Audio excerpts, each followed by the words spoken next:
So I want to jump into though here a little bit here is Ethan put out a sweet video on our Patreon. If you haven't already, make sure to go check out our Patreon. The link's down in the description and it's down in the comments section too as well.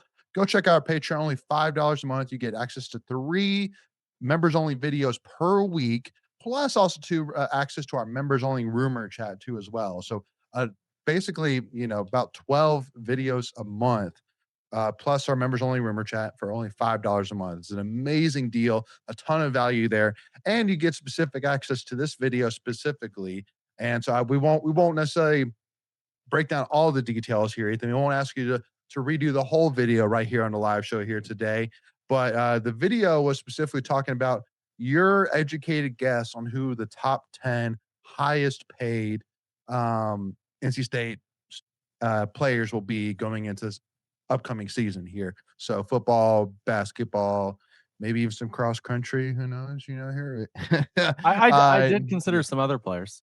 Yeah, yeah. So when first of all, I want to ask you, Ethan. So when you were putting this list together, was there one name particular after kind of doing some thinking on it that was like, okay, maybe this player is the maybe one of the bigger shocks on this list that State fans may not think about.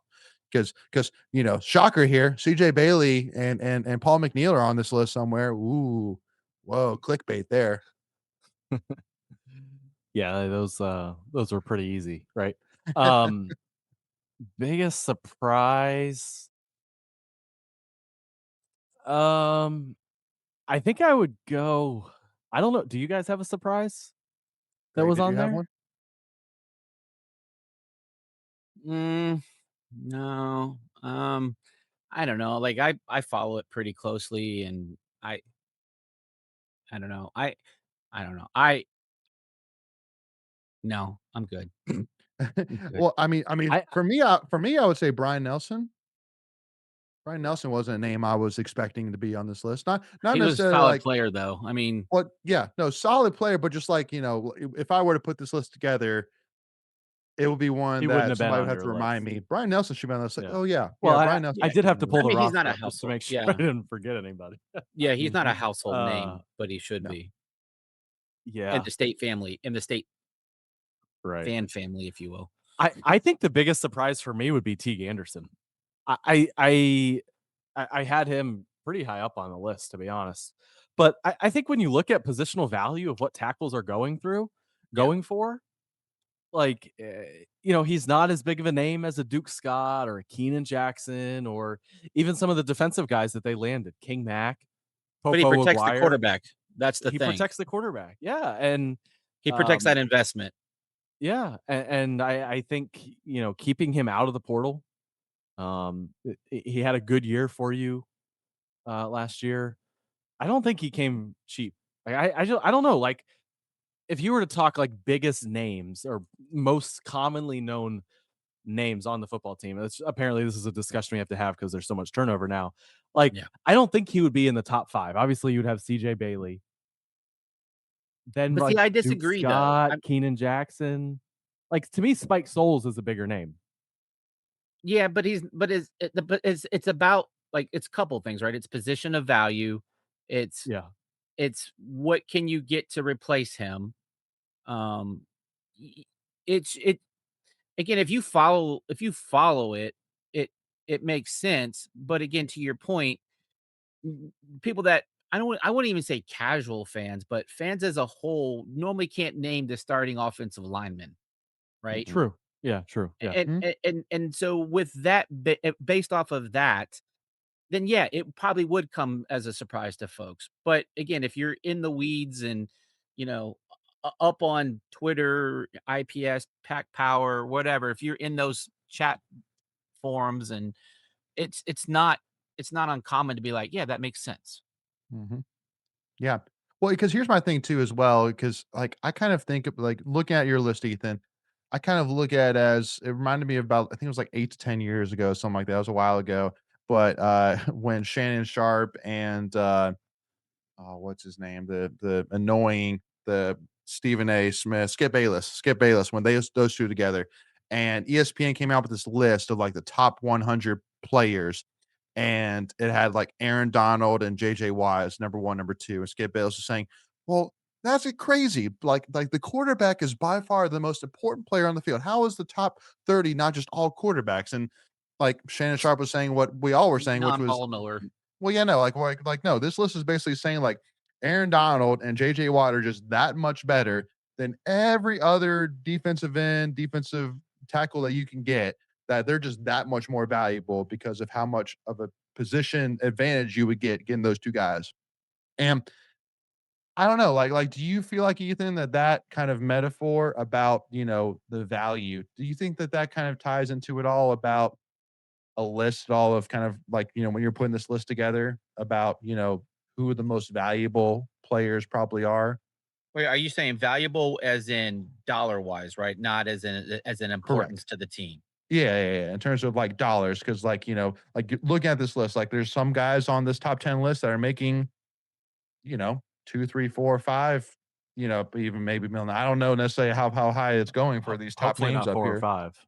Yeah, Yeah. so, so, like, when you're kind of putting this list together, do you kind of see it in that kind of same aspect of, like, these guys are so much more valuable than every other player that is on NC State's athletics roster next year, that they're worth that level of money?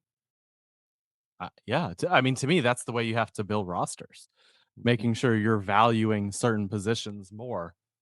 I would to really get into the weeds of it, and I'll try not to go on too long, so cut me off if I do. But in baseball, the big stat is WAR, right? Wins above replacement, and your WAR is artificially boosted by the position that you play, Mhm. right? So center fielder, shortstop, catcher, those are the three toughest defensive positions. So your WAR is higher just by playing those positions, right? Right. And so I would take that and apply it to certainly football. Basketball is a little tougher. Only 5 positions, they're more so interchangeable.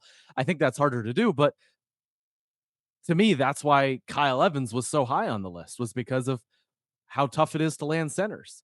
And Right. I think like when you Tall look people at don't where grow on guys, trees. right. And if you look at where like Kyle Evans lands on the list, like that's one that kind of surprised me. But I was sat there and I was like, okay. I was like, centers I think are costing more than guards, and I think he was just as productive as Preston Edmead. So yeah, Kyle Evans is the head of Edmead, right? And so same thing for football. I talked about it on there. To me, it's quarterback, and then it's getting after the quarterback. So those are your tackles and your pass rushers, and then Your it's your ends, yeah. wide receivers, your wide receivers and your corners who match up with each other. So if NC State is not taking that and taking those things into consideration, then I would be, I don't know what the word is. Shocked. Concerned? Surprised, Yeah. disappointed, concerned, yeah, Yeah, disappointed, yeah, like, that's probably better. Yeah. yeah, like, that absolutely, you can't pay a running back, and this is this discussion you had with Hollywood Smothers. Can't pay a running back the same as and Hollywood Smothers is great, but you can't pay him as much as you would pay left tackle, for example, right? Well, And you can if you're Ohio State, Texas A&M, Texas, the big boys. NC well, but you're State still cannot. paying your quarterback more though. Agreed, but when the rumor is that Ohio State has a $40 million roster, it Yeah, you can throw your money around a little you bit. can Yeah. absorb it. Yeah, correct. You have to be a little You bit can waste more. $1,000,000. Yeah. Absolutely, you can take flyers. State Right. Mhm. state can't. No. Yeah. Yeah, no, 100% right.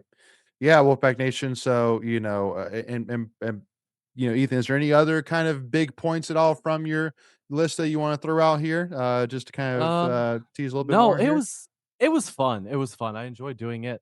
I'm thinking about going back and doing last year. Obviously, we have a little bit more information on that at this point. Um, That's fair. but yeah, Yeah, it was fun. last year versus production, What do you mean? like last year's So, value equal to production. Like, did we get good value for that based off of production? Like that would be a fun mental gymnastics exercise. yeah, Basically, what Greg is saying, yeah. Ethan, is that like you start with Quadir Copeland number one, and then you just work your way down, Mm, kind of deal. Yeah, I think he would definitely be high on that list. Yeah. Start plus value. Is that what you're Yeah, the Yeah. Yeah. Yeah. I'm not good at public. Yeah, Kadir Copeland is definitely number 1 on that list. There's no question about Yeah. that. I don't even think it's even up for debate. No, yeah. Mhm. Yeah, that's a good one. I like that. I've got to tape some stuff because I won't be around next week. So I got to tape some stuff so we can get that out. But Yeah. I like that idea. Top surplus values last year.